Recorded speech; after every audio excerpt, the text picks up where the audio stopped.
Morning all. What a beautiful day it is up here in the Wolds. The sun's shining. There's a slight chill in the air, but not quite as much as normal, hence my big oversized hoodie. I'm not on the podcast this week, and I didn't even do the match write-up. So all of this is the perfect storm for a morning dog walk video, isn't it? I can talk about the game. The views aren't going to be anywhere else. The sun's out. There's hardly a breath of wind. But the only thing I do have is a reluctant puppy. So I'm not quite sure how said reluctant puppy is going to do. So we shall see. If you're watching this on YouTube, like Ed Harrison is this morning, good morning, Ed. I will get your comments. If you're watching on Facebook, I won't get your comments, I'm afraid, because for some reason, Facebook comments have stopped coming through on StreamYard. Technology. Who needs it? So, Wycombe. So just to clarify, I didn't even watch the Wycombe game this weekend. Many of you are aware I've really struggled this winter with a lot of things. And I've come to the conclusion that I actually had a SAD this year. You know, the kind of the claustrophobic, the nights kind of get around you. And I think living out where I live hasn't helped. So it's something that I can put structure in place for next year. However, the clocks were changing. The GLC, you knows it. We're playing in Lincoln now. I'm not a Goldie Looking Chain fan per se, but I do like to have fun, and that's what they are. And a mate of mine, 25 years, we've been friends, said, do you want to go? We'd have to leave mid-afternoon. So I took the executive decision not to watch the game. Now, I've watched almost every Lincoln City game, home and away, by various reasons, since COVID. But I have missed 3 Wycombe games. I was at a festival the day that Lasse Sorensen scored from the halfway line. And I was at a family event the day that Sam Vokes scored early on from Josh Griffiths' fumble.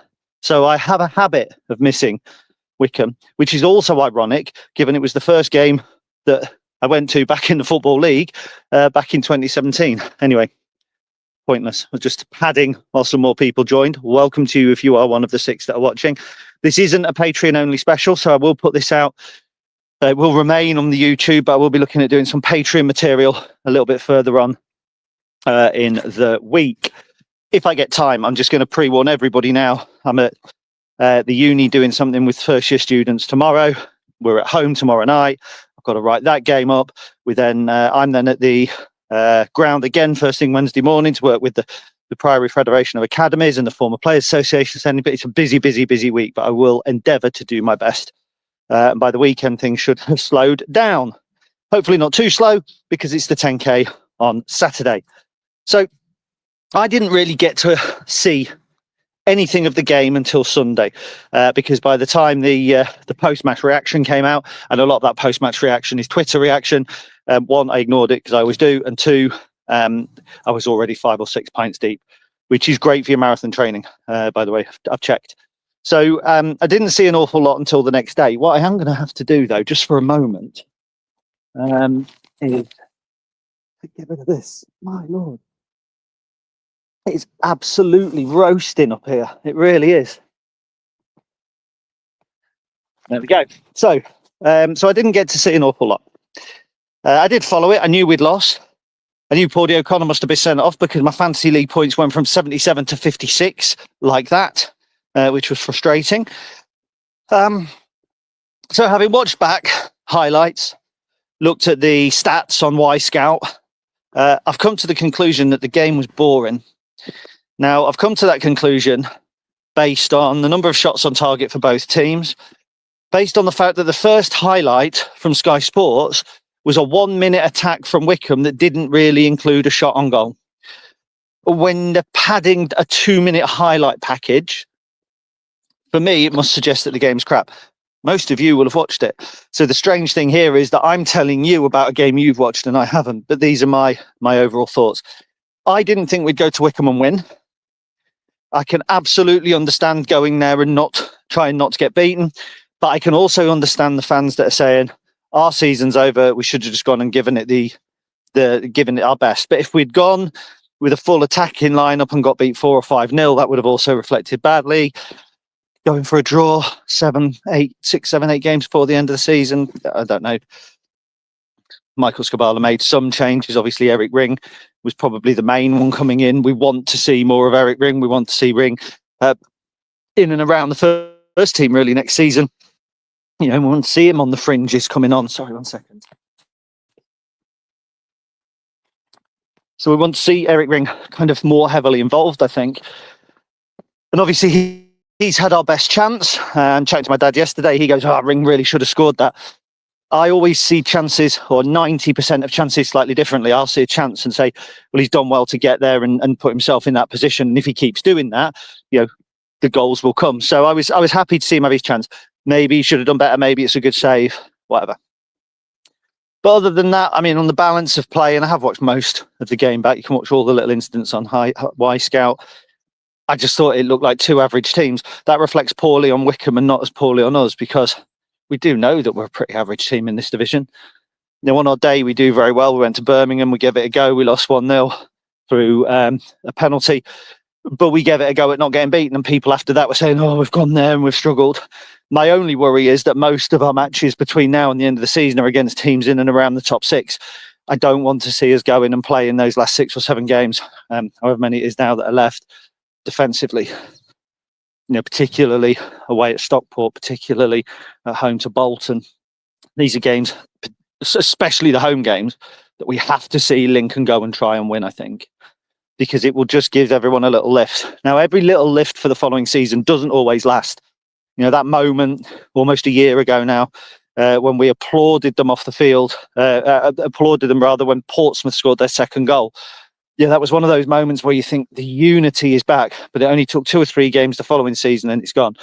So even if we do go defensive in these final couple of games, you go into pre-season with an attacking formation and beat, Atherstone Town 8-0 or whatever, people start getting excited again. Apart from the pessimists who will say it's only Atherstone Town.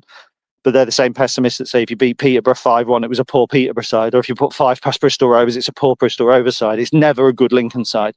On their day, this Lincoln side are good. On their day, this Lincoln side can gift goals. And I make no bones about the fact I'm a Sean Rowan fan, to a point where I am probably more biased towards Sean Rowan because of the negativity that sometimes Sean Rowan faces. Fly. I think he's one of our best central defenders. I think it's between him and Paudie O'Connor, but Paudie has flaws, which we're going to come on to. And Sean's a young man still, and he is a young man. Look, he's made a couple of mistakes this season that have led to goals. He's certainly made a couple of tackles that have prevented goals, and that's the life of a defender. Usually, if a defender makes a mistake, there's a second line or a third line of defence. There wasn't in this instance. Whether he's misjudged a flight, misjudged a run of the player, watching it 2 or 3 times. It kind of reminded me of one of the goals we conceded against Leyton Orient. I think it was Jacko that let it drop over his head and the player's gone round the other side. Perhaps this is something that teams have identified as one of our defensive weaknesses. I don't know. But then Humphreys scores. It's game over. You don't go to a place like Wycombe, concede a goal and then get an awful lot from the game. They're one of those sides, like Shrewsbury when we conceded on Boxing Day. Once you go away to those places and concede a goal, Rotherham, it's going to be really, really hard to get back into it. And so it looked for the rest of the game, which was frustrating. I did see a misplaced McGrandle's pass in the holding midfield role that in the end didn't lead to a goal, but quite easily could have done. If Ethan Arahan does go this summer, replacing him with a competent number 6 is going to be absolutely huge, because I don't believe we have one in the squad at the minute. If Sam Clucas can step up to that, then brilliant. But I think we need a younger 6, someone in the early to mid-20s, maybe even a tiny bit older. We've got a Paudie who's a bit older in the centre of defence. Maybe we need to look at that. But replacing Ethan Arahan, should he go, and maybe even getting in a competent backup if he doesn't go, are two huge tasks this summer, in my opinion. And that's not me sort of diving on Connor. Sean Rowan's made the error for the goal. I buy that. So this isn't me diving on Connor now, looking for an alternative scapegoat. What happened with him didn't lead to a goal. But misplaced passes have been kind of a thing of his, in my opinion, in front of that box since his first spell here. And I go back to an evening game against AFC Wimbledon in particular, where he misplaced a pass and then gave a penalty away straight after. We've got to be more competent on the ball in that area in front of our 18-yard box. And if you get it right there, you can take out a line of the opposition very quickly. There, you take out their forward line with a pass, fewer people between the ball and the goal. I get it. Ethan Arahan can do that. I would say there are far fewer misplaced passes from Ethan Arahan in that area of the field. And whether I can pull that up on Y-Scout later or not, I don't know. We shall see. We shall see. And then I've got to come on to the red card. Now, I know the club have talked about appealing it. I understand that. Whether they will or not, I don't know. I'd be quite careful, if I'm honest, about appealing that. The reason is, whether the foul is worthy of a red card or not, it can't be an attempt to get the ball because the ball's off the pitch. So it's a petulant action. And we can talk all we want, absolutely all we want, about how bad the tackle was, but it's not a tackle. That's the point and I don't want to jump on Pordy here, but it's not a tackle. The ball is out of play. So for me, as soon as you've done anything like that, as soon as you've gone to ground to try and get it and you're off the field, you're committing an act that is a red cardable offence. And when we signed Pordy, and what we had him now, 3 seasons potentially, two seasons, we were told by Bradford City, great player, great defender, good captain, but he does pick up silly cards. And I think I'd have to check the numbers now, but I think that puts him on something like 11 yellows and 2 reds. I think that's the worst disciplinary record in this division. And that bothers me a little bit. Just 1 second. Are we turning around, boy? Should we go back? Come on then. That bothers me a little bit for a captain. Now, I like Pordy. He's been a monster for us. He's been a big player for us. But a 2-game ban for his red card. What was it? 3-game ban for reaching 10 yellow cards. What are we doing? 1 minute. Are we going on? Okay, we'll go on. And now another 2-game ban for. You can't be a competent captain and be sent off twice and have a ban for yellow cards. In my opinion, at this level, your discipline has then kind of let your teammates down. And we now go into a couple of big games. Huddersfield's winnable, make no mistake about that. At this moment in time, Huddersfield Town are shit and they are in disarray. Their season ticket prices have virtually doubled. Their owner is talking about 20 million losses, which, bear in mind, is 10 times the amount that Northampton Town have announced today. They've got Dion Charles, who is a Huddersfield player, spotted supporting Bolton in the Bolton end this weekend away at Blackpool. So they are in disarray. You've got injuries there. They've just sacked their manager. They haven't brought a permanent one in. It's a winnable game. You want your captain in that game. You want your leader in that game. And whether it's a rush of blood, I don't know. Discipline has, to a degree, individual moments of discipline have to a degree been troublesome this season. But it's usually this. It's not usually a silly tackle. We've got away with 1 or 2 penalties as well, I think. I can't argue with the red card, if I'm entirely honest. And if we appeal it, we could lose him for another game. And then that more or less, what does that put him out for? Huddersfield, the away game after that, and potentially Shrewsbury, I think, if I've got my timeline right. I find that frustrating. And like I say, I love Pordy as a player. I really do. But when you compare his yellow cards and red cards to the rest of the back 3, it's just a little bit, I think it's just a little bit troublesome. And I wonder if next season, in terms of, because I think he'll go, that this sort of instance might put people off. If you're a potential suitor and you've seen that and you've seen his other red cards, you've seen his yellows, do you take the risk? I'm just not sure. He'll be angry with himself because I don't think he's always that type of player. And I think he's been smashed a few times and it's not been punished. And I can understand that kind of that anger coming. He picked up the yellow card, I think, that he picked up for his 10-game booking was for a reaction after he had been absolutely poleaxed. So, yeah, I just find it frustrating. You know, that's all that comes out of the Wycombe game for me, because we didn't need to go and get points. We went to get a point anyway. Some will say that's negative. I can understand it. I don't concur. I think you still have to, if you're a manager, you kind of have to treat each game at the moment as you would anyway, if that makes sense. So go in there and going hell for leather, gong ho, you're going to get beaten, because they are a decent side, even though they didn't particularly show it.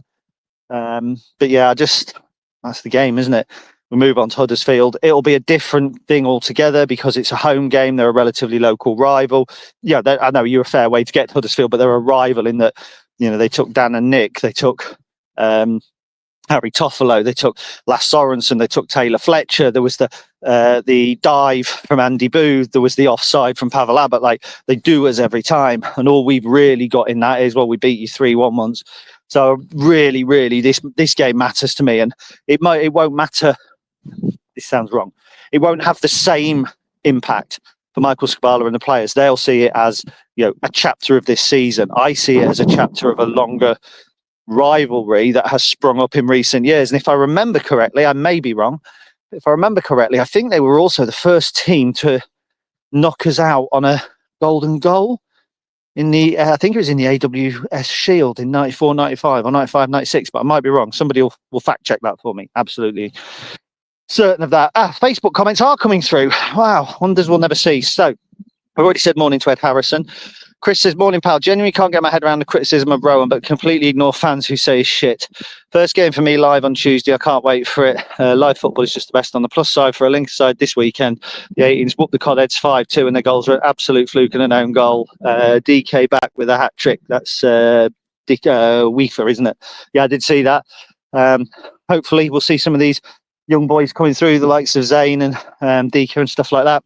But yeah, the Rowan thing, look, everybody is entitled to their opinion when it comes to players. And I will never criticise somebody who will come to me and say, I don't like Sean Rowan because he makes these errors, because he's this or that. If somebody comes to me and says Rowan shit, right, he's not, because he was playing left back in a League One team that went on to the playoff final when he was 16 years old.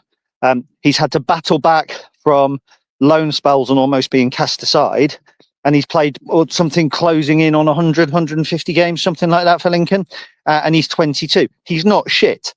He's made the error. I buy that. I wouldn't, but they all have. And which is the bigger error, for the goal or for the red card from a captain who's meant to know better? Who knows? Who knows? Steve Leach says he wants passion, aggression, but without control. Mayat, it's wasted. That's about Pordy. And do you know what? It's frustration. But you want to see passion and aggression all the way through the game. And I actually don't think we've been that bad this season. I know sorry about the sun. The way the season's panned out, where we've kind of stumbled down a little bit and we've had a bad run, and there've been some games where we've just handed results over, like Leyton Orient, like Barnsley away. We just handed these results over. That's been disappointing. But I actually don't think we've been that bad. You look at all of the teams in the bottom four are miles adrift. Northampton, fair play, they're probably finishing where they should do, but Bristol Rovers spent a bit of money. Look where they are. Rotherham. Think what Rotherham spent. Look what they are. Peterborough. These are all teams that have changed their managers or expected more. I just think sometimes, like if you're in a boxing match, and I never am because I'm a lover, not a fighter, although I'm not particularly good at either. But if you're in a boxing match, and you lose round 2, you don't pull your fire and stick another one back in for me. And this is a round in a boxing match. Michael Skubala's career is a boxing match. He was outstanding for us last season. I see the makings of a good squad here. Okay, Ethan Arahan will probably go. I see the makings of a decent squad. We've got 2 good goalkeepers. We've got some experience across the back. You look at the likes of Tom Hamer and Eric Ring and Dom Jeffries, James Collins, experience going forward, Jovan, Freddie, even some of the players that, your Rico Hackett, Rob Street's gone out into League Two and smashed it, JJ McKeon, and he's a real prospect. I can see the nucleus of a half-decent squad here. I can. And I can see that carrying on. People get on the coach about he's negative, he's this, he's that. I think there's only 8 teams in the division that have scored more than us. But that's negative. We don't create enough. We don't this, we don't that. If we'd actually XG, and I know everybody loves XG, but in the XG table going into Saturday's game, we would have been 6th in the table. So we've actually created enough chances in games compared to our opposition to be a playoff side with a budget of 19th. Ifs and buts and the eye test and people, goals are what matter. I buy all of that. And sometimes it's really hard for me to go, yeah, but if. But I've always said with XG, sorry, it's filthy here, I've got to be careful. I've always said with the likes of XG that over time, it does matter. It does matter, because if you are creating chances over time, you will start to score them. If you're not creating chances, but are putting balls in from 25 yards, that son's a killer, man. Sorry. If you're putting balls in from 25 yards, or you're fluking own goals or stuff like that, they'll catch up with you. And I always use the Plymouth, and I think it was the 2017, 18 and 18-19 season, something like that. They had Graham Carey, they had Antonio Sarcevic. They looked a good side. They had Freddie Ladapo, I think, but their XG was poor, and they were like 10th. And I always remember, not the top 20 pod, saying they can't keep this up. You can't keep outperforming your XG. And the next season they were relegated. And that resonated with me. That's the first time I bought into XG, because then you look at Brentford, who bought players based on their XG, not on their goals, and then sold players on. And they brought players in like Ben Rama and Ollie Ollie Watkins even. So there's a basis. There is a basis behind it, but it's a longer game. And sometimes when you've travelled down to Wycombe, as the Hardy supporters who did this weekend do, and you see a game where you're not creating an awful lot, it is really easy, I think, at that point to think, XG shit, I just want to see some chances. And I absolutely understand that. I'm not going to criticise anybody for that. I'll go tomorrow night. It's going to be a hard work. It'll be my second trip to Lincoln in 3 weeks. Think where I live, that's a 60-odd mile round trip, and do like 180 miles. I'll go and watch that. I don't want to go there and watch us with 2 banks of 5 against Huddersfield, hoping to hit them on the break at home, do I? Of course I don't. But in the longer term, if we did that, took a point and moved on, would that really be reflective of what Lincoln City have got to look forward to in the future? I'm not so sure. I think we have seen some real good examples of what we could be like in the future. The 4-2-3-1, the wins against Bristol Rovers, and whoever else we put 5 past, Crawley 4 past the other week. We have seen the potential, but it's a work in progress. I would rather we were a club that gave a manager time to fail than gave the manager time to succeed, rather than pulled the plug the first time some people thought he had failed. Emily is on board. She says, when Pordy was out of the squad, I thought we looked shaky with Jacko at the back. I don't think he's as solid for us as he was last season. I 100% agree. I'm a massive Adam Jackson fan. He is one of the nicest men in the squad. You can talk to him. He's down to earth. He's and I think he's been a behemoth for us over his career here. People forget that he was one of these, you can't play Saturday, Tuesday. He hasn't played as much this season, but it's the leader and the warrior that we're going to need, the O'Connor and Jackson figure that we're going to need in the summer. And I absolutely agree with you that I don't think he's looked as strong. I also don't think would you go 4 at the back with him and Hamer? Potentially, that's what we'd have to do. It'd be interesting to see. But I agree. And I think he's made probably a few more individual errors than Sean Rowan has, potentially. Keith Clifton says, morning Gary, I would like to see Lucas have a run of games to see what he can do. How House is in the starting 11 and not Collins is baffling me. Well, let me first of all put a myth to bed there, Keith, what I feel is a myth. House isn't in the starting 11 over Collins. He was on Saturday because we're playing on Tuesday, and I think we're trying to we're just trying to manage James Collins through to the end of the season. And people will tell me that's rubbish. They're professionals. They should be able to play 2 games a week, etc. Joe Taylor went and played 2 games a week at Huddersfield for a fortnight and then's missing the rest of the season. So I don't particularly mind a little bit of squad rotation. And I would think that Michael Skubala looked at Wycombe thinking they're going to have much more possession.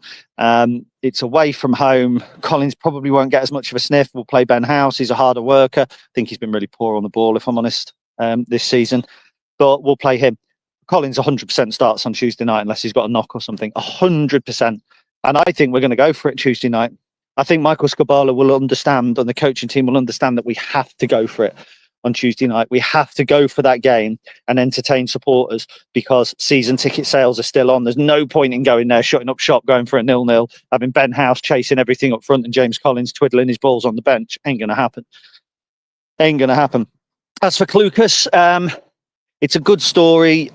Sam, he's not done anything wrong for me since he's been on, apart from give the penalty away at Birmingham. But it's, again, some people are a little bit subjective to that. Like, I still get messages now about Regan Poole giving the penalty away against Hull City when we lost 2-1 to them in 2020-21. And I think, had we taken that game, Josh McGuinness scored early, I think, but had we taken something from that game, we would have been in a better position for automatic. I still get messages about that. I still get messages about Alan Sheehan giving, and that's Nick Oxbury if he's watching, giving the penalty away against Burton when we won 3-2 on the last day before COVID struck. But nobody mentions Sam doing it. It's not criticism of Sam. It's that kind of selective, he's the local hero. But given that 6 games to go, not a lot to play for, honestly, and it sounds cutting maybe, I'd rather see him play than Connor at the minute, because I think Connor has struggled a little bit since Ethan Arahan went out of the side. Connor says it's a glorious day. First day of spring. And I put on an Instagram story, and I am prolific on Instagram stories, mainly because, don't know really, I just am different. I bounce from one social media to another. Yeah, but I put on there, it's only on days like this when you realise how cold and dark winter really can be. And like I say, at the top of the show, I struggled with winter this year. I struggled with it massively. And if it hadn't been for my London Marathon training, it might have been a struggle that I even probably had to chat to somebody about, because it was just, I think it's coming home from games, like a lot of you guys live in towns and cities, even villages, where you come home from a game, nothing on the telly, you might nip around your local pub, or you might walk around to get something to eat, or do you know what I mean? Whereas, I get out here, and like now it's beautiful. I mean, I'll do a quick thing. So I'm not quite high enough yet, but over that ridge over there, you can see the sea. I've just come walking from that hill down there. There's a tractor in the field here. This is a private track, so there's only ever me that's on it. I'm not even seeing my neighbour anymore. Why? This is beautiful. But then in the winter, this is dirt. I mean, it's the first day I managed to have trainers on because everything's dried out. But in the winter, this is just water running down here. It just gets me. Not looking forward to next winter already. But that's a long way away now. So we look at what we have in the present, don't we? And not what could be coming in the future. Andy Blackburn, hello, pal. Good morning, Gaz. One sleep cost us a point on Saturday, going in the right direction. It cost us a point. Yes, it did. I was doing the maths there. It did. One slip, and that was that. Andy doesn't think Pordy was a red card. I do. But then that's the beauty, isn't it, of opinion. Connor says, think we'll see Okora get a run out soon. Okoro. I can't see why not. Usually with a game or two to go, I think you get to see some of these players having a run out. I think the one thing that may hold us back putting Zayn in is the treatment that Jovan has received. And I'm going to tiptoe around this subject because it's an emotive one on which I don't want to have a particularly strong opinion. But I do feel that our young players coming in are more prone to judgment than players that we sign for some reason. So it's easy to say Freddie won't make the grade, Jovan won't make the grade, but then you sign a player like Rob Street, for instance, who doesn't make the grade this season as a 4-year project. He goes out on loan. Everyone's kind of saying, oh, we ought to have him back. We called Freddie back last season after his loan spell. Now he won't make the grade.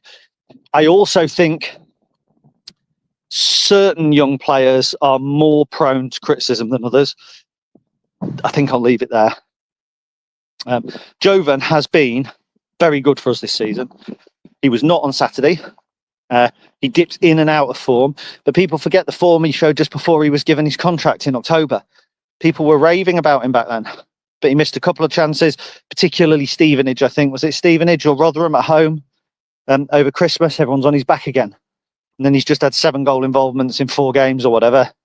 Anybody else, any player, if that had been a player that we signed, a Joe Taylor, 7 goal involvements in 4 games, be raving about him. Joe Taylor didn't score for 10 goals, 10 games or something like that when he first came to us. It just, and he missed chances, but it was okay for Joe.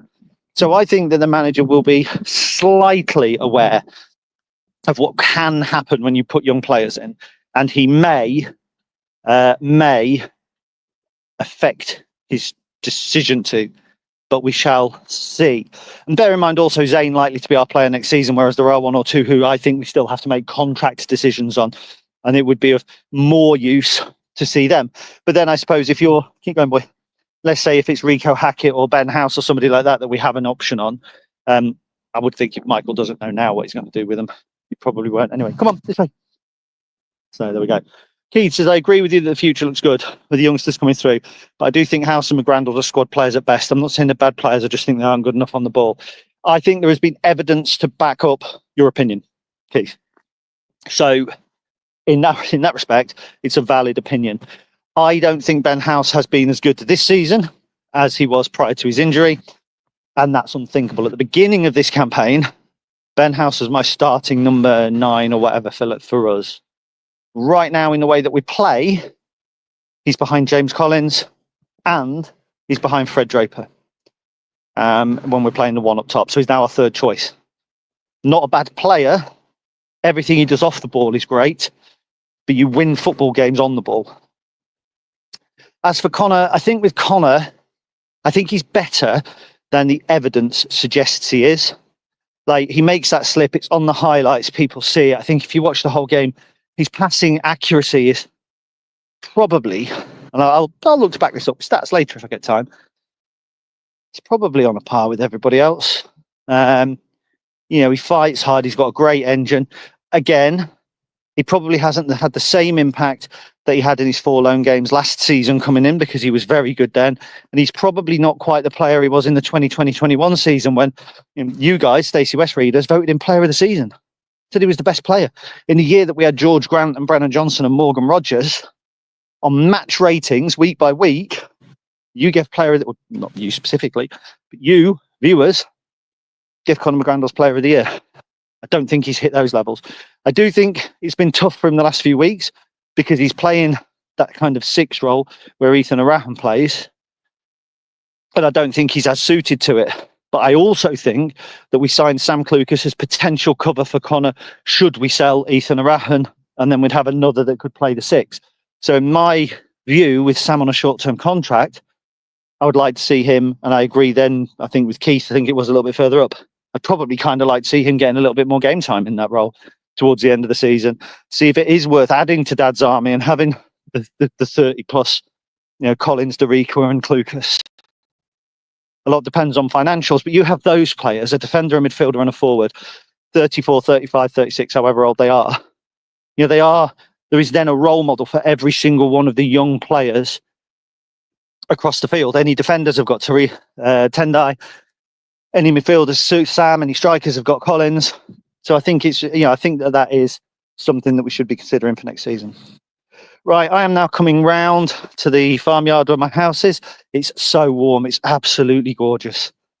It's absolutely beautiful out here today. Spring.